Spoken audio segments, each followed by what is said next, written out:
dan selamat pagi semua. Okey. Ini sudah sarapan ke ni masuk kelas cikgu?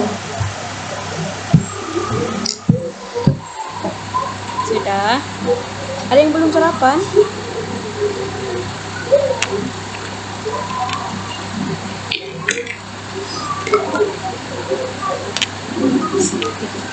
Okey, good. Akhir rasa sarapan, kita mulakan kelas kita pada hari ini.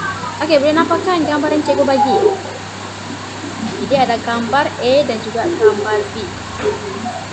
Sekarang cikgu mau tanya kamu. Hilang suara cikgu kah?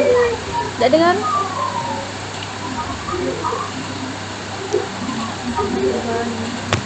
Okey, sekarang suara cikgu masih sangkut ke? Tak dengar ke? Oh, jelas sudah. Okay. Kalau sangkut lagi beritahu cikgu ya. Okey, sekarang tengok gambar raja yang cikgu bagi tu. Ada gambar raja A dengan gambar raja B.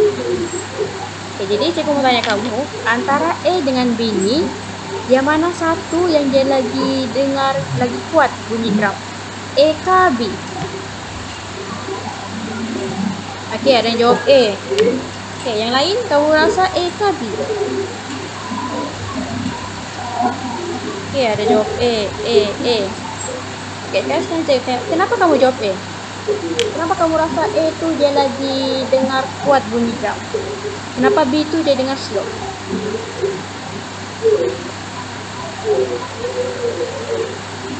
Okey, sebab dekat dengan drum. Okey, yang lain?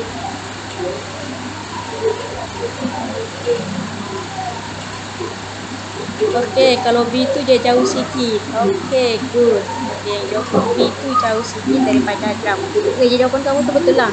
A tu dia lagi dengar bunyi drum tu lagi kuat berbanding B. Sebab jarak A dengan drum lagi dekat. Kalau B tu dia jauh sikit.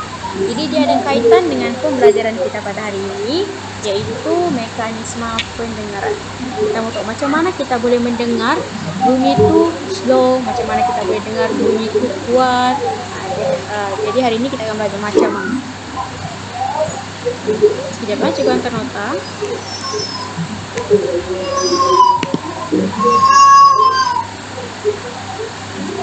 Okay, jadi hari ini kita akan belajar mengenai mekanisme pendengaran. Kita akan belajar macam mana kita boleh dengar bunyi itu kuat, macam mana kita boleh dengar bunyi itu perlahan. Okey, sebelum cikgu masuk, siapa masih ingat telinga terbahagi kepada berapa bahagian? Okey, siapa masih ingat telinga terbahagi kepada berapa bahagian? Okey, ada jawab 3. Okey, yang lain? Okey, 3 kah? Betulkah 3? Okey, 3. Okey, good. Jadi, telinga terbahagi kepada 3 bahagian. Iaitu bahagian pertama kita panggil apa?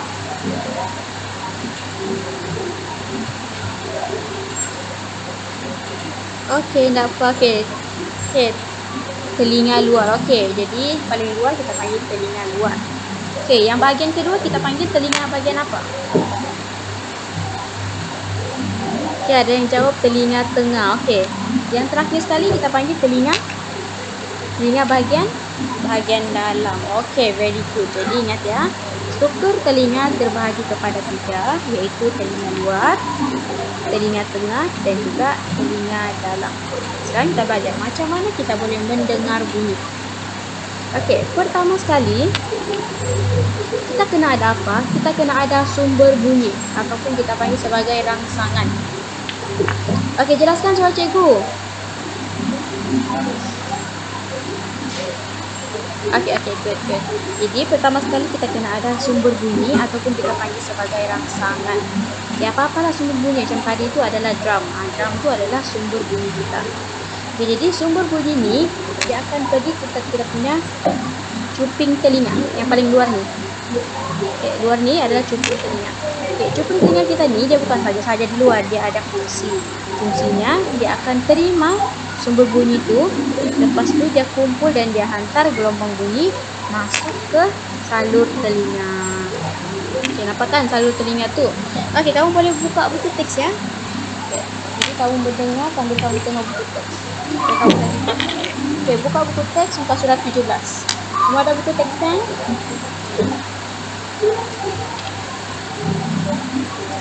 Okey, ada. Okey, very good. Jadi, buka buku teks surah 17. Okey, jadi cuping telinga kita ni dia akan terima, lepas tu dia hantar gelombang bunyi tu masuk ke salur telinga. Okay, lepas tu, salur telinga dia buat apa? Salur telinga tu pula dia akan salurkan kita punya gelombang bunyi pergi ke gegendang telinga. Okey, gegendang telinga tu yang warna biru tu. Okey, okey ke ni? Okey kan? Okey kan? Okey, okey. Siapa yang salah kopi bulan ni? Okey, cikgu teruskan ya. Okey, jadi salur telinga dia buat apa? Okey, salur telinga dia akan salurkan kita punya gelombang bunyi pergi ke gegendang telinga. Gegendang telinga ni yang warna biru. Okey, gegendang telinga ni dia buat apa? Okey, nama pun gegendang. Jadi dia punya fungsi dia akan bergetar. Okey, gegendang telinga ni dia akan bergetar. Okey, lepas tu getaran tu dihantar ke mana? Okey, getaran tu dia akan hantar ke tulang osikel ataupun kita panggil osikel. Okey, gegendang telinga akan hantar getaran tu pergi ke tulang osikel. Lepas tu tulang osikel ni dia buat apa? Okey, tulang osikel ni dia akan kuatkan getaran tadi. Gegendang telinga dia getarkan kan? Okey. Lepas tu yang kuatkan getaran tu adalah tulang osikel. Lepas dia kuatkan kita punya getaran bunyi tu, dia akan hantar ke jendela wujud. Okey, jendela wujud yang paling hujung ni. Itu adalah jendela wujud. Okey, lepas tu jendela wujud pula hantar getaran tadi pergi ke koklea. Okey, dalam koklea ni dia ada sel saraf ataupun reseptor. Jadi sel saraf dalam koklea ni dia tukarkan getaran bunyi itu kepada bentuk impuls. Dia tukarkan getaran bunyi dalam bentuk impuls.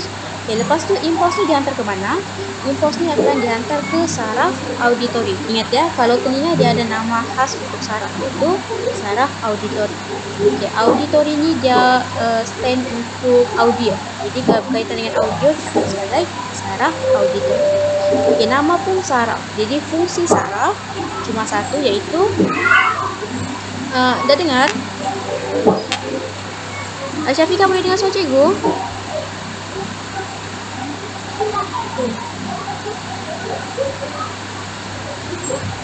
Okey, yang lain dengarkan. Okey, dengar. Okey, good. Okey, jadi teruskan ya kalau dengar. Okey, jadi fungsi saraf auditori ni dia akan hantar impuls. Dia akan hantar impuls pergi ke otak. So, otak buat apa? Macam biasalah, otak akan proses ataupun otak akan tafsir kita punya impuls tu. Lepas tu bunyi tu akan ditafsir sama ada bunyi tu kuat ataupun bunyi tu perlahan. Okey, boleh? Okey, siapa ada soalan berkaitan mekanisme pendengaran? Kalau ada soalan boleh angkat tangan. Okey, boleh hantar emoji angkat tangan tu. Tiada cikgu? Yakin? Okey, kalau yakin cikgu tanya satu soalan dulu. Okey, ada. Siapa ada soalan? Okey, boleh bagi tahu cikgu. Okey, soalan apa? Okey, tiada kah? Okey, siapa ada soalan boleh tanya dulu sebelum cikgu teruskan.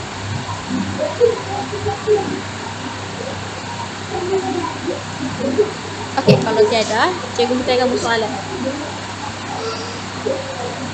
Cikgu mau tanya soalan. Okey. Okey. Okey, soalan cikgu. Okey.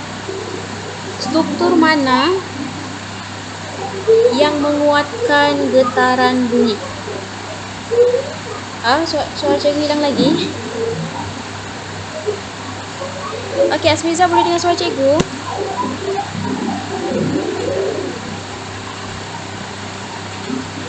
Tak jelas.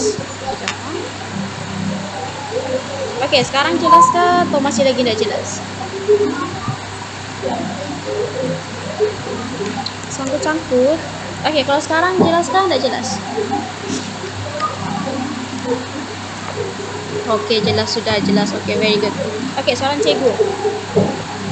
Struktur mana yang kuatkan getaran bunyi? Saya boleh beritahu cikgu. Struktur mana yang dia tolong kuatkan getaran bunyi? Okey, ada jawab tulang osikel. Okey, ada jawab tulang osikel. Yakin tulang osikel?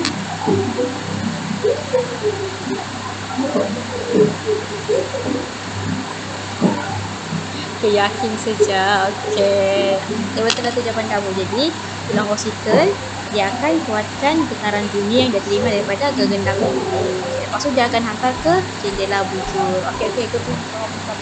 Okey, sekarang soalan seterusnya. Okey, namakan cikgu saraf yang ada di bahagian telinga. Saraf apa kita panggil?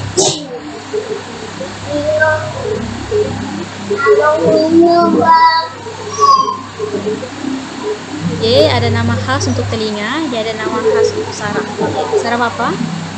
Okay, saraf auditori. Okay, saraf auditori. Okay, betulkah saraf auditori?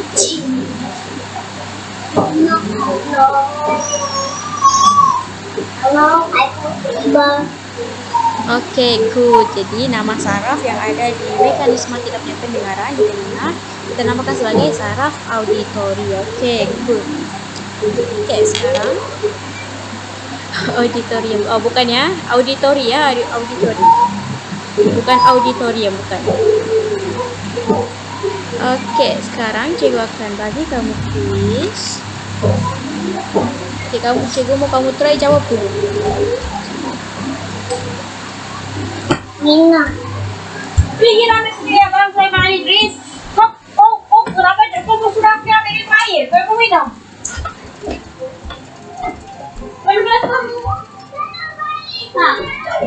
Okey, nampak tu? Okey, cikgu mau kamu try jawab dulu. Kuis untuk mekanisme pendengaran. Cikgu tahu. Kamu fahamkah tidak yang cikgu terangkan?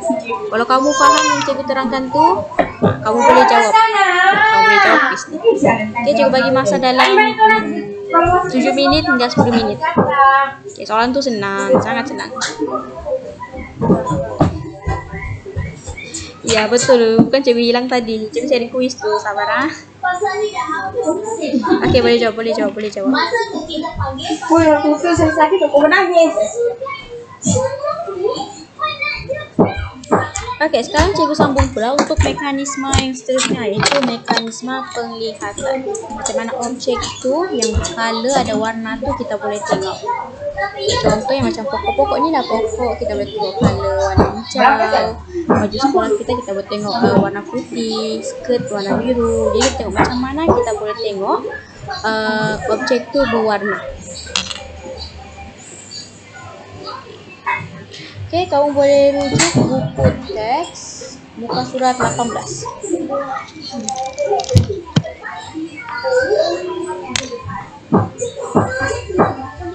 Okey, jadi kita tahu setiap objek ni dia ada sinar cahaya. Dia ada sinar cahaya sebab dia ada warna. Jadi sinar cahaya daripada objek ni dia akan masuk mata kita melalui kornea dulu. Lapisan paling depan ni melalui kornea kan. Dia akan melalui kornea dulu. Lepas masuk kornea, dia akan masuk gelam air yang warna putih ni. Dia akan masuk gelam air, barulah sampai ke kantong mata. Lepas masuk kantong mata, dia akan masuk ke gelam maca. Ini kita punya gelam maca. Dia akan masuk ke gelam maca, barulah sampai ke retina. Okay, retina yang paling akhir ni ya. Okay, lapisan yang warna kuning. Ini adalah retina. Okay, jadi macam mana cahaya boleh masuk? Dia akan masuk kornea dulu, lepas tu gelam air, kantong mata, gelam maca, barulah sampai ke retina. Okay, jadi semua bahagian mata tadi tu dia akan memfokuskan kita punya sinar cahaya daripada objek tu ke retina. Okey. Jelaskan suara cikgu. Boleh dengar? Boleh lain-lain dan lo dia beli.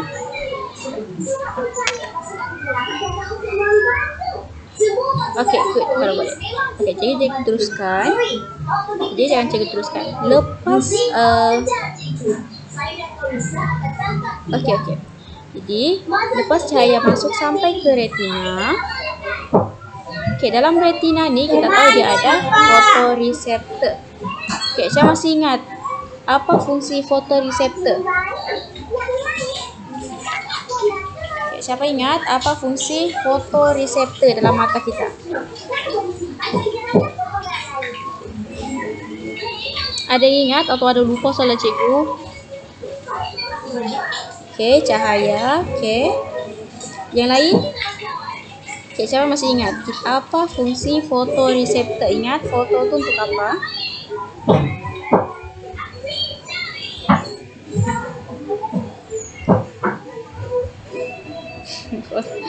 Okey.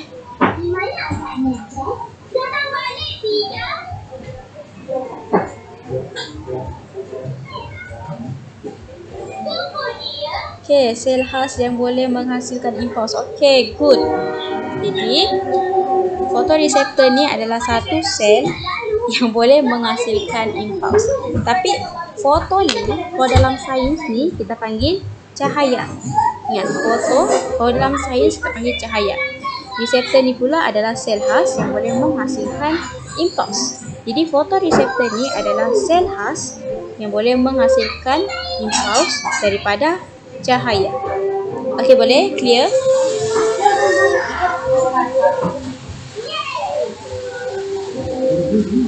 Okey, very good. Jadi kau faham sudah fotoreseptor ni adalah sel khas yang boleh menghasilkan impuls daripada cahaya matahari ataupun daripada sinar cahaya yang dia terima. Okey. Lepas sinar cahaya ni sampai ke retina, kan dalam retina ni ada banyak fotoreseptor. Jadi fotoreseptor ni dia buat apa? Fotoreseptor ni akan menghasilkan impuls. Lepas tu impuls tu akan dihantar ke otak. Okey, melalui mana? Melalui saraf optik. Ingat, dalam mata kita namanya saraf optik. Cuma ada dua organ deria yang ada nama saraf tu nama khas, iaitu mata dan juga telinga. Kalau telinga tadi saraf auditori, kalau mata namanya saraf optik. Okay, lepas tu jadi saraf akan dihantar ke otak melalui saraf optik. Jadi otak buat apa? Otak akan tafsir, otak akan proses impuls tadi. Oh, objek yang kita tengok ni warna hijau. Oh, objek yang kita tengok ni adalah botol. Jadi nanti dia bagi tahu kita lah, objek yang kita tengok tu warna dia hijau ataupun objek yang kita tengok tu bentuk dia begini. Itu otak kita akan proses sendiri. Okey, boleh?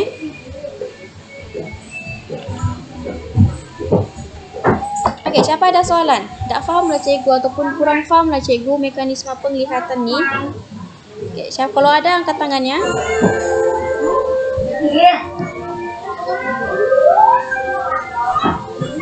Kurang faham. Okey, yang salah. Okey, kita tahu objek kita ni kan ada sinar cahaya. Okey, itu faham kan? Objek kita ni ada sinar cahaya.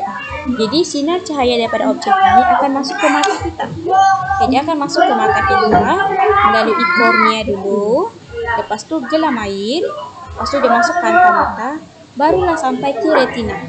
Okey, baru sampai ke retina. Okey, dalam retina ni dia ada banyak fotoreseptor. Okey, fotoreseptor dia buat apa?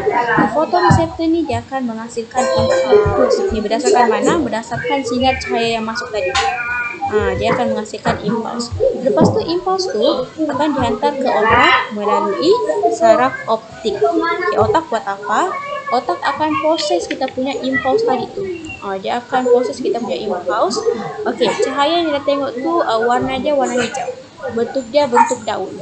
Itu otak yang akan proses. Barulah kita nampak objek tu warna dia begini, dia punya bentuk begini. Okey, boleh?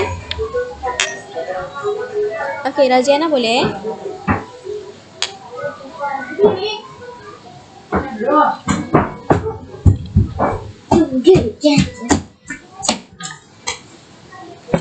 Okey, good. Kalau boleh faham. Okay, buat aktiviti simple.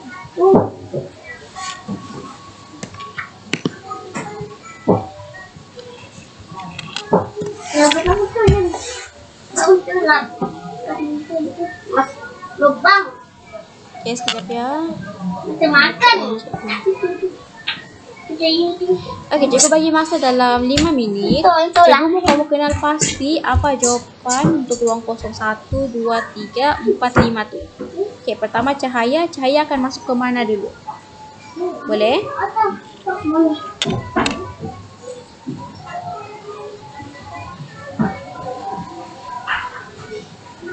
Okey, cahaya akan masuk ke mana dulu? Okey, kamu type dah dulu jawapan siap-siap. Lepas tu kita bincang. Cikgu bagi masa dalam 5 minit cukup.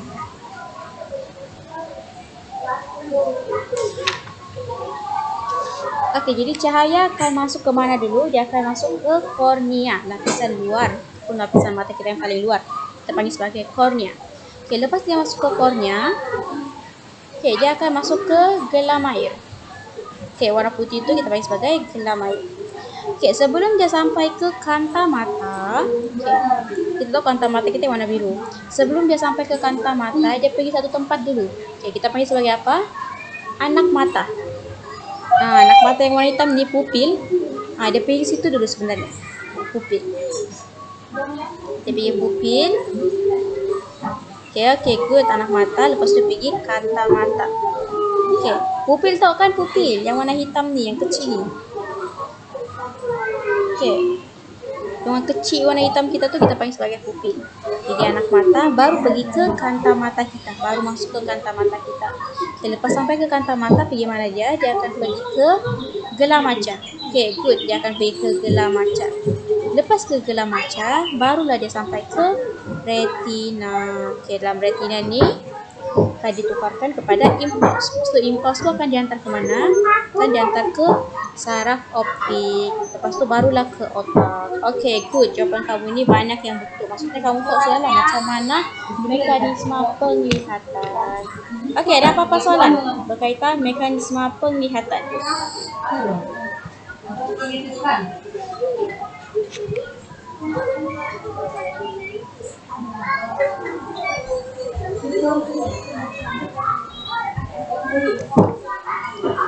Tiada. Good. Kalau tiada, cikgu boleh sambung untuk seterusnya.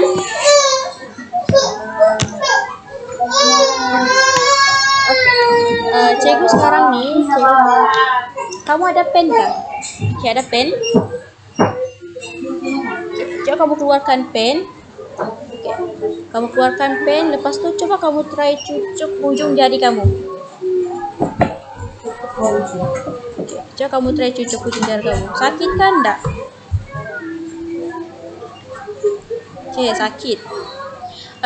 Lepas tu pen tadi, coba kamu try cucuk kamu punya tapak kaki.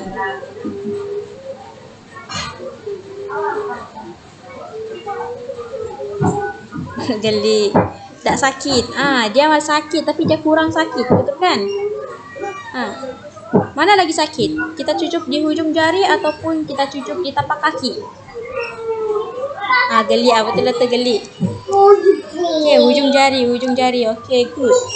Kenapa hujung jari kita ni bila kita cucuk bila kita cucuk dia lagi sakit berbanding kita punya tapak kaki? Dia ada kaitan dengan yang cikgu akan ajar seterusnya, iaitu kepekaan kulit pada bahagian badan yang berlainan terhadap rangsangan. Jadi kita tahu kita punya anggota badan ni semuanya diliputi dengan kulit. Kita tahu tangan kita ada kulit, kita punya kaki ada kulit kaki. Tapi setiap kita punya anggota badan ni, dia mempunyai kepekaan kulit yang berbeza-beza. Sekarang kita tengok dulu. Kepekaan kulit terhadap rangsangan ni dia bergantung kepada dua faktor. Yang pertama adalah bilangan reseptor. Makin banyak bilangan reseptor, makin peka kita punya kulit. Yang kedua pula adalah ketebalan epidermis kulit. Makin tebal kita punya epidermis kulit, makin kurang peka kita punya kulit. Contoh tadi tu kita punya inilah hujung jari. Hujung jari kita dia lagi banyak reseptor berbanding kita punya tapak kaki. Sebab tu bila kita cucuk tadi guna pen hujung jari dengan kita punya tapak kaki, kita tahu kita punya hujung jari ni lagi sakit. Kenapa sakit? Sebab dia banyak reseptor. Jadi dia peka terhadap sentuhan berbanding kita punya tapak kaki. Yang kedua pula, kita punya hujung jari ni kamu perasan dia punya lapisan epidermis macam mana? Mana lagi tebal? Hujung jari kah ataupun kita punya tapak kaki? Hujung jari kita nipis kan? Tapak kaki kita nipis kan? Tebal. Ada cakap.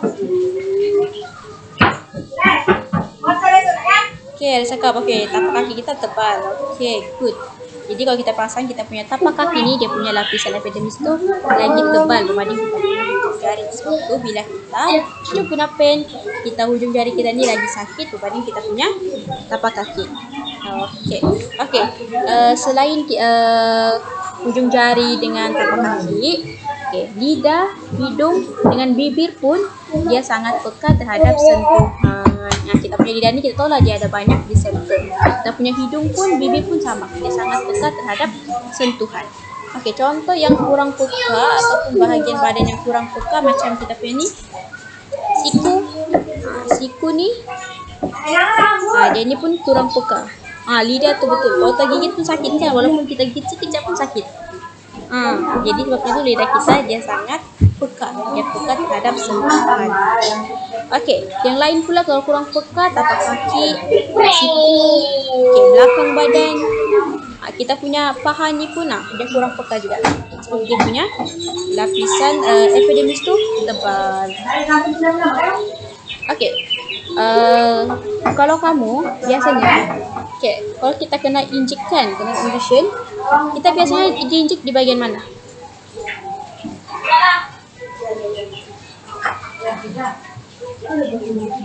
Bahu.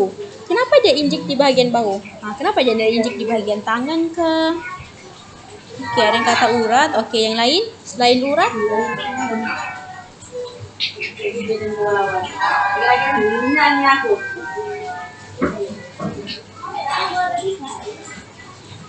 Sebab otot bahu kuat. Untuk mengurangkan rasa sakit. Good. Itulah fungsi dia. Kenapa kita biasanya kena injek bahagian bahu? Bahu kita ni, selain ada urat, salah satu fungsinya sebab kita punya epidermis ni tebal. Kita punya lapisan epidermis kulit di bahagian bahu tu tebal. Dia sebenarnya untuk mengurangkan kita punya rasa sakit. Berbanding ke tangan lah. Tangan ni sudahlah nipis dia punya lapisan epidermis. Banyak lagi reseptor walaupun ada urat. Senang nampak. Tapi sakit lah. Berbanding kita dekat bahu. Sebenarnya kalau doktor tu injek dekat bahu, dia mengurangkan kita punya rasa sakit. Boleh?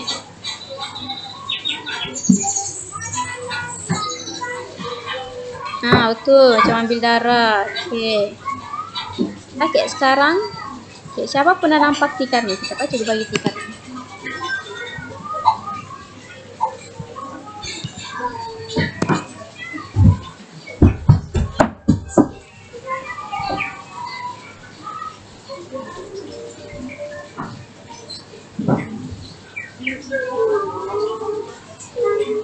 Boleh nampak tikar tu? Siapa pernah nampak tikar ni? Kalau kamu biasa tengok Running Man, kamu pernah nampak Running Man? Siapa pernah tengok Running Man pernah nampak lah tikar ni. Siapa yang pernah pijak? Siapa pernah pijak tu? Rasa sakit. Syafika rasa apa Syafika? Pijak tikar ni. Sakit. Best. Betul lah, dia rasa best. Jadi tikar ni, kalau kamu macam pernah pijak atau pernah pakai, kalau kamu pijak, lepas tu kalau kamu letak tangan kamu rasa mana lagi sakit? Kaki kamu kah ataupun tangan kamu?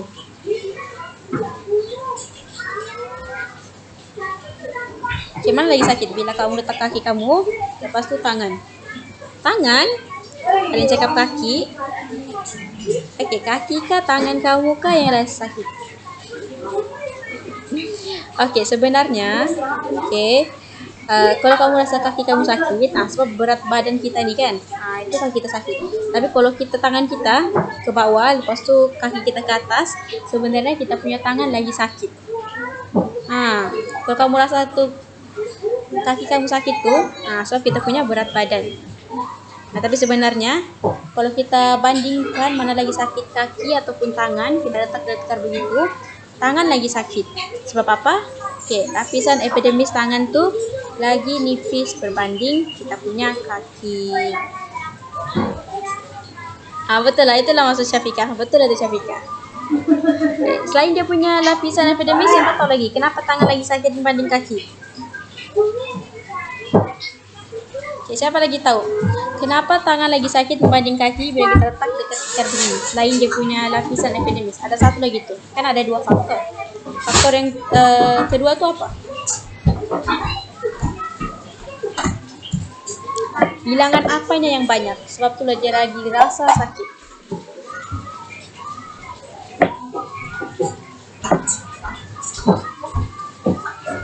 Okey, bilangan reseptor. Okey, yang lain. Betulkah bilangan reseptor?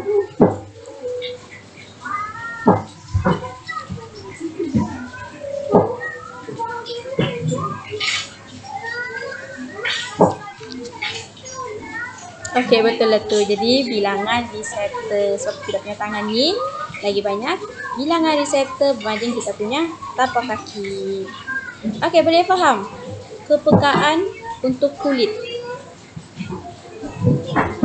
Okey, ada apa-apa soalan?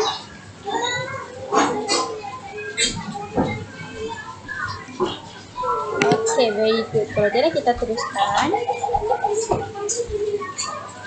Berfungsi. Okey, dah apa? Slow. Namanya belajar kan?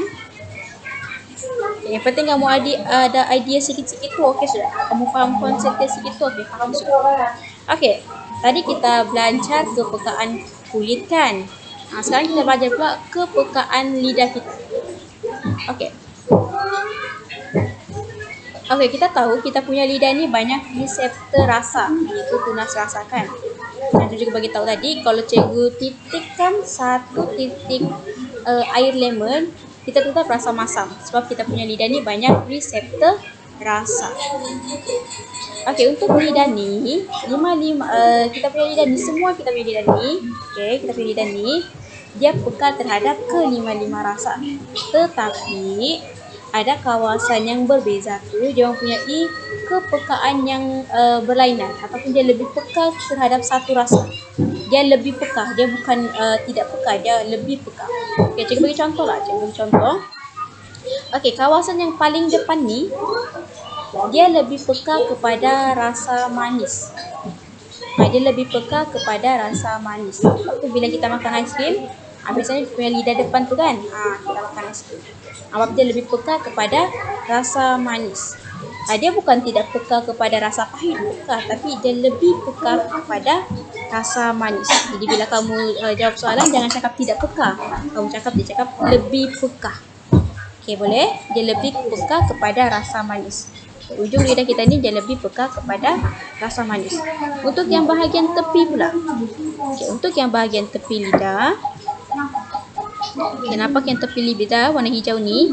Yang warna hijau tu dia peka ataupun lebih peka terhadap rasa masam. Kalau yang untuk warna kuning ni pula, warna kuning ni dia lebih peka untuk rasa masin. Dia lebih peka kepada rasa masin. Kalau untuk yang dalam lidah ni, paling dalam ni, paling belakang ni, dia lebih peka kepada rasa pahit. Okey, jadi biasanya kalau kau macam sakit tekak, sakit ke ataupun sakit tekak, kamu makan kan, kamu rasa pahit kan?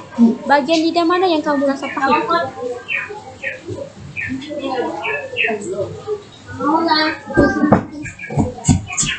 Okey, bahagian mana yang kamu rasa paling pahit tu kalau kamu sakit tekak? Okey, yang paling belakang kan? Yang paling belakang. Kita makan apa-apa pun kita rasa pahit. Kita rasa pahit tu yang bahagian lidah paling belakang. Jadi lidah paling belakang ni dia lebih peka ataupun sangat-sangat peka kepada rasa pahit. Okey, kalau untuk rasa umami pula di mana? Okey, rasa umami pula di bahagian tengah-tengah lidah. Dia lebih peka untuk rasa umami, rasa lazat. Macam perisa, ajinomoto, itu umami lah tu. Okey, untuk yang kepekaan lidah ni, sebenarnya cikgu mau buat aktiviti untuk nanti kita buka sekolah ni, nanti kita buat aktiviti ni. Kita buat berpasangan, lepas tu kita try dekat lidah kita masing-masing. Tapi kan kita buka sekolah nanti puasa. Kan betul kan? Buka puasa kan kita. Puasa. Jadi cikgu terpaksa cancel lah untuk aktiviti ni. Kita tak dapat buat lah.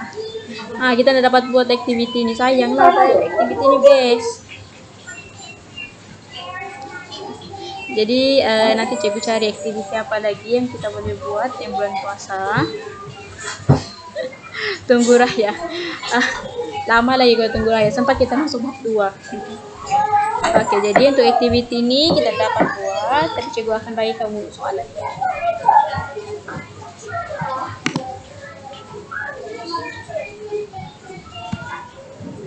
Oke, kita buat aktiviti simple soalan. Oke, cikgu mau kamu kenal pasti PQRS. Oke, P ini untuk apa? Q ini untuk lebih peka untuk rasa mana? R yang lebih peka untuk apa? Dan juga S. Oke. Oke, kalau rasa pedas, pedas nih dia bukan rasa asas. Dia pedas tuh sebab ada sel-sel yang menyebabkan kita rasa pedas. Dia bukan rasa asas. Oke, ingat ya, pedas bukan rasa asas. Rasa asas cuma ada 5. Manis, masin, masam, pahit, dengan umami. Umami ni rasa rasa sedap tu. Oke, yang lain jawab dulu PQRS tu.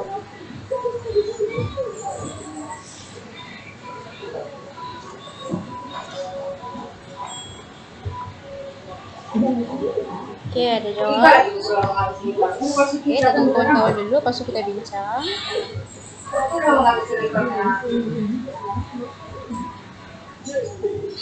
Oke, sudah. Boleh kita bincang. Oke, tunggu dulu kawannya. Oke, sambil-sambil tu kita bincang sama-sama. Oke, sekarang kita tengok dulu bahagian P. Oke, untuk bahagian P, sudah jelaslah. P itu untuk kawasan yang lebih peka untuk pahit. Rasa pahit. Oke, good. Jadi P adalah pahit. Oke, untuk Q pula.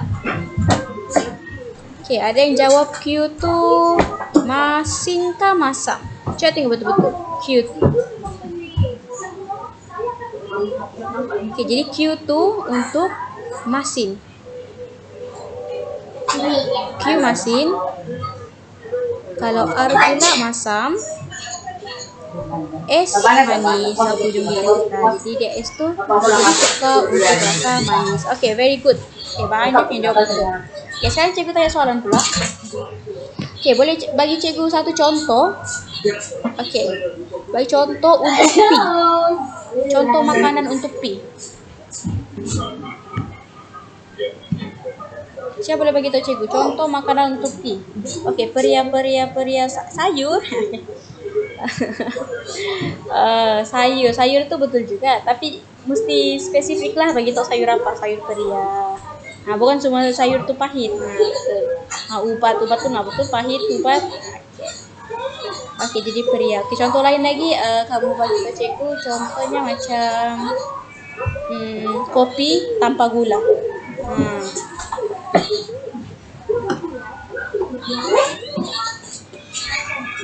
Okey, kopi tanpa gula pun contoh untuk makanan pahit. Okey, contoh makanan R. Siapa boleh beritahu cikgu contoh makanan R?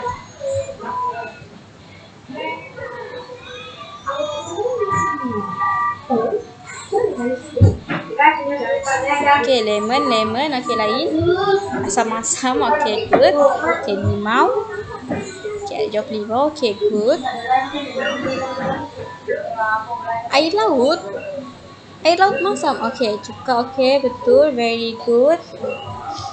Okey, asam keping. Okey, good. Jadi itu adalah contoh-contoh untuk contoh makanan bagi okey, kalau S pula.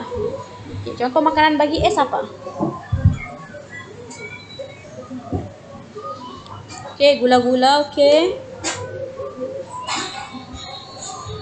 Okey, coklat. Okey, good. Okey, gula. Syazmizan ni kan. Okey, ice cream. Okey, good. Jadi banyak. Okey, jus. Okey. Okey, coklat. Okey, very good. Okey, good. Jadi banyak contoh makanan untuk S, iaitu untuk rasa manis. Okey, jadi selesai sudah kita kelas kita pada hari ini. Tapi sebelum tu, cikgu mau bagi kamu satu soalan.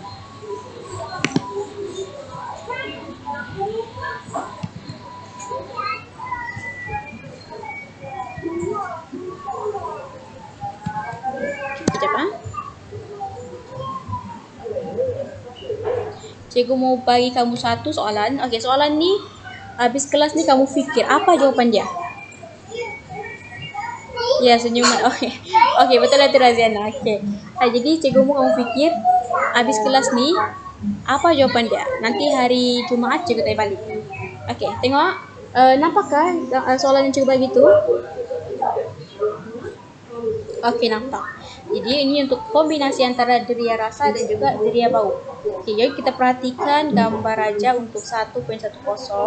Yang satu budak nih, dia mau makan ayam goreng.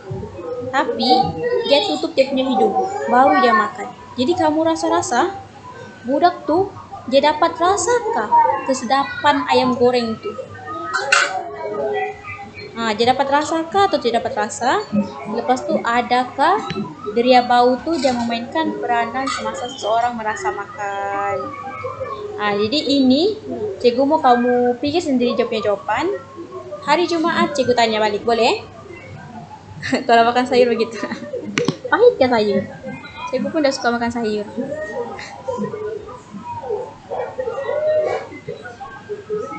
Oke. Nah, geng kita cikgu ya betul, cikgu pun dah suka makan sayur.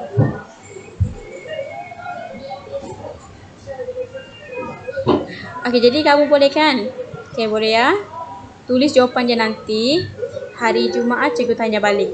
Nah, kamu fikir-fikirlah apa jawapan dia ni, Ataupun kamu nanti kamu buat eksperimen di rumah lah. Kamu makan ayam, kamu makan nasi kacau, kamu tutup hidung. Baru kamu makan. Nah, kamu rasakah kesedapan makanan kamu tuh?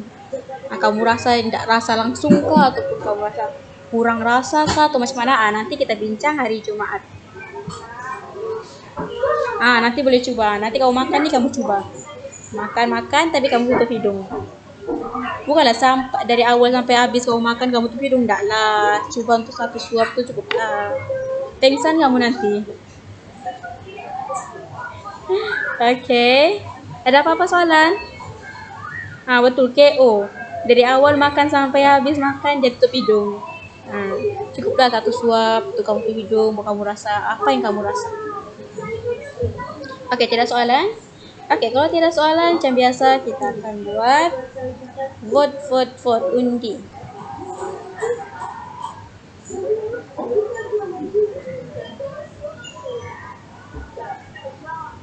Oke, boleh vote. Vote yang kamu paham ya. Kamu vote yang kamu paham sahaja. Kamu vote yang mana yang kamu paham.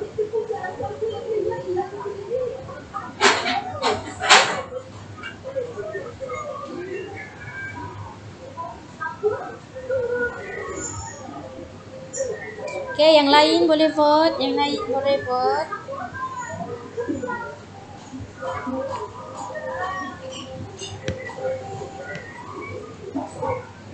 Oke, baru 12. Oke, yang belum tuh boleh vote dulu. Oke, sudah vote. Oke, Tania. Oke, good. Very good yang sudah vote. Oke, yang belum vote tuh vote. Undi dulu, undi.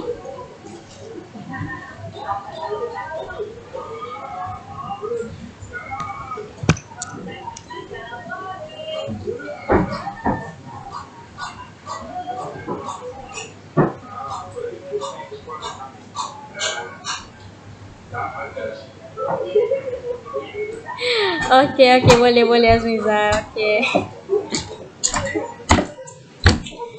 Oke, very good yang sudah vote. Oke, Tania yang sudah vote. Oke, sebelum cikgu tamatkan, ada apa-apa soalan? Sebelum kita mengakhiri kelas kita pada hari ini.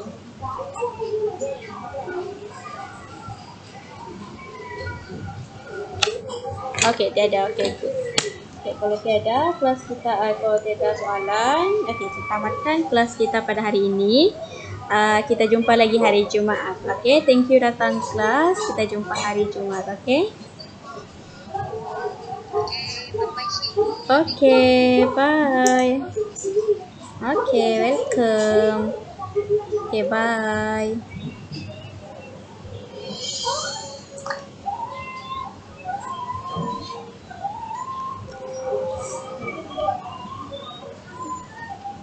Oke, bye. Sampai jumpa Jumaat.